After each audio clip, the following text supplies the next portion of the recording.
ពាក់វ៉ែនតាធំធំបើកឡានដៃមួយសើចដាក់ខ្ញុំអោបក្រមុំរូបស្រងដៃមកខាងជ្រងសងភ្នែកសំឡោះហើយសួរខ្ញុំថាណែស្រងជីវ៉ាទៅណាមកណាឈរញ៉ែតាមផ្លូវអញឡានអស់សាំងជាប់គៀងរាំងកណ្ដាលផ្លូវឡានរុញមិនទៅស្ទះគេពេញផ្លូវហើយប៉ូលីសមកដេញស្រីស្រស់ទូម្នេញចេញមកឈរហើយធ្វើមុខជូរ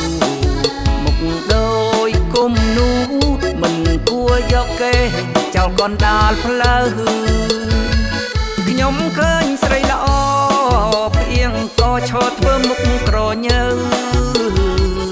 ដួងចិត្តមងសៅអោស្រីទៅខ្មាំងអងអ្នកសា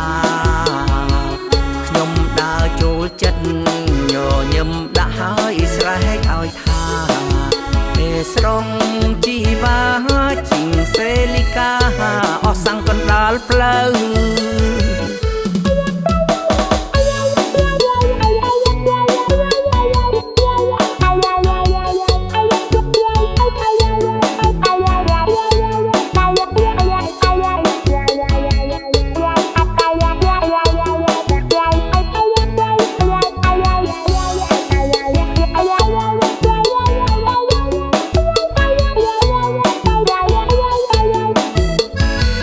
ស្រីស្រងសង្ហា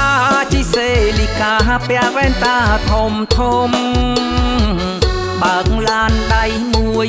សើចដាក់ខ្ញុំអោបក្រមុំរូបស្រងដៃមកខាងជ្រងសងភ្នែកសំឡោះហើយសួរខ្ញុំថាណែស្រងជីវ៉ាទៅណាមកណាឈរញ៉ែតាមផ្លូវអញឡានអស់សាំងជាប់ទាំងរាំងកណ្ដាលផ្លូវឡានរុញមិនទៅស្ទះគេពេញផ្លូវហើយប៉ូលីសមកដេញ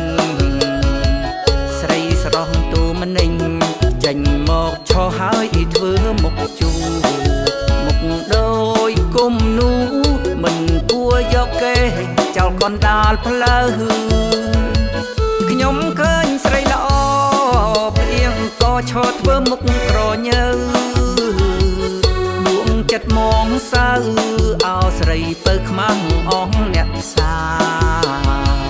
ខ្ញុំដើរចូលចិត្តញញឹមដាក់ហើយស្រែកឲ្យថាទេស្រងជីវ៉ាជីងសេលីកាអស់សាំងកណ្ដាលផ្លូវ